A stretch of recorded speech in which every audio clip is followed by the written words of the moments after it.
পুজোর 5টি দিনে ত্বক যেন থাকে সজীব, সতেজ, উজ্জ্বল এবং পরবর্তী দিনগুলোতেও যেন এর উজ্জ্বলতায় ভাটা না পড়ে, সে বিষয়ে আপনাদেরকে ছোট্ট ছোট্ট কিছু পরামর্শ দেব।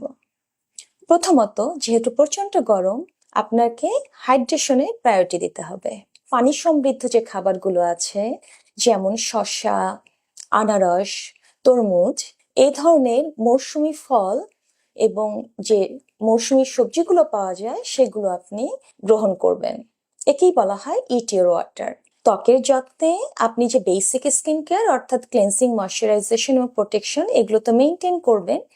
এছাড়া আমরা বলি যে এক্সট্রা ফেস্টিভ যেটাকে বলা হয় কেয়ার, সেখানে একটু এক্সফোলিয়েশন, শীট মাস্ক বা স্লিপিং মাস্ক অ্যাড করতে পারেন। আর যারা এগুলো আগে থেকেই অভ্যস্ত তারা এগুলো কন্টিনিউ করবেন।